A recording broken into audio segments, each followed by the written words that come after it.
Hi there, it's Verity here from Pretty Little Button, where I'm crafting my way through life. So today's two cards feature stamps and stencils from Altenew, and I'm using one of the techniques I learned from the celebratory stencil techniques class that Altenew have on their website, and that was using watercolour with your stencils. To step it up a little bit of a notch, I'm using the wavy grid stencil, and before I start watercolouring through the stencil, I'm actually going to dry emboss the stencil first. So I've just turned the stencil over and I'm placing a piece of card, white card, it's £80 Nina Solar White cardstock, and I'm just placing a rubber embossing pad over the top, and I'm going to position this between my cutting plates as you would to emboss a folder. And as that goes through, it presses into the mat and then embosses and debosses as well. So you can see you can get a lot of lovely texture, white on white technique. But I wanted to step that up a bit of a notch and really bring out some of that stenciling and texture in certain areas. So I'm adding some watercolour through the stencil. I've never really put watercolour through a stencil before, so this was something I learned new from the class and I've quite liked the idea. So I'm just adding water by pouncing the water onto the stencil. Now obviously because I've debossed it will seep through, but I'm looking forward to having that texture and interest as it seeps around the stencil. And I'm just dropping in a variety of different colours from the Altenew watercolour pans 36 pan set.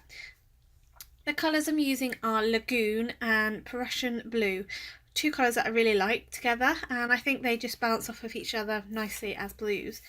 And as I say, I'm just moving this around. Now this card that I'm making here, I actually made as a second card, which overall, because unfortunately I wasn't filming the process of creating the background for the card you'll see later.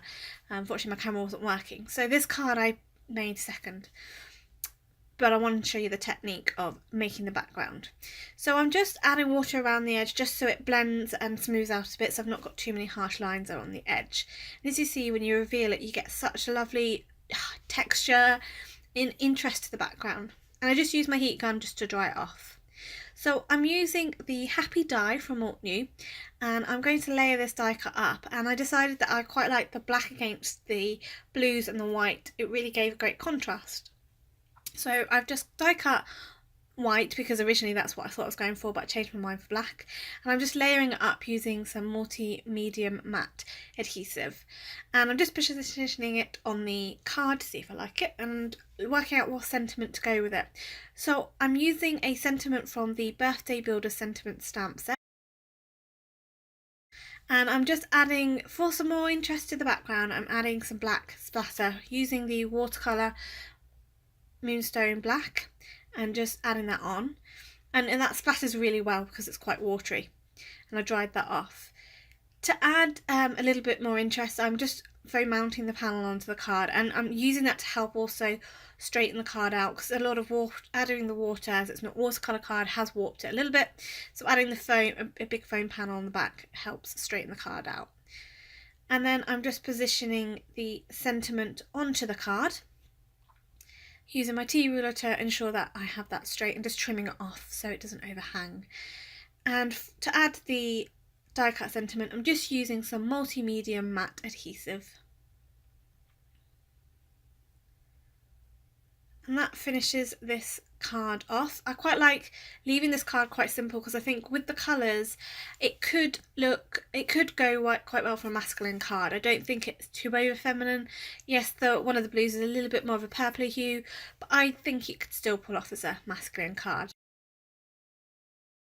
I created the background exactly the same process by dry embossing the stencil first, then adding the watercolour over the top with the stencil still in place, and then drying it off. And for this black splatter on this card, I'm using watered down acrylic paint, which gives a much more darker black than the watercolour black paint, but I didn't add enough water so it didn't splat as well. So for the decoration on this card, I'm using some of the cakes from the Cake Lover Altenew stamp set. I do really like this stamp set, I've used it several times, and I'm just heat embossing a variety of these stamps in a platinum embossing powder by Wow. And I'm just finishing the top of the cake off with adding a little extra decorations and heat embossing that. I also stamped a few of the additional decorations from the stamp set, so a couple of the cupcakes. I really like that little teacup with a little eat me sign on, just poking out the top. I'm going to watercolour these in using my Altenew watercolour set, and I'm using similar colours to the background, so it all ties in well. So I'm using that Prussian blue, I'm using the Lagoon for the highlights, and adding colour to it. I'm just adding a little bit of shading to the left side of the stamps just to add a bit more definition so they're not completely flat. And I'm just going to speed this up and put a bit of music on whilst I'm watercolouring these stamps. If you want to skip this part of the recording and want to carry on to where I assemble this card, if you just skip up to about 10 minutes, you will miss most of the watercolouring. I will see you later on when I'm ready to assemble the card.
those stamps, and as they dried I then fussy cut them out, and now I'm going to foam mount them onto my card.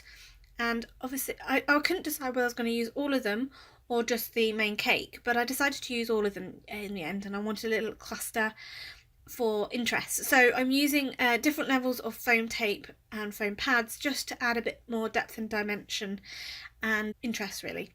And then I use another sentiment from the Birthday Builder sentiment stamp, and I heat emboss this in white, opaque bright white by WOW, onto black cardstock, and trim this down and foam mounted that onto the card panel as well.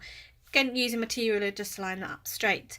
And then I added a few sequins from Lucy's cards Let's Be Mermaids sequin set, and I think these colours worked beautifully with the colour scheme of the card, but it took me a while to get positioning correctly. I fiddled about a lot with that. I just love the subtle texture you get from the dry embossing on this card, but that is also then brought out with the watercolouring around it and how it seeps into the stencil grooves.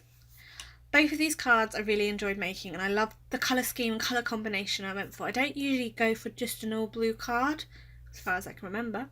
So I really enjoyed making these cards, and adding watercolour through a stencil is not something I've considered before, and I think I love the effect it looked. I thought using the dry embossing also stepped it up a little bit more of a notch and gave the background some really interesting texture to it. Something I'd definitely be using in the future.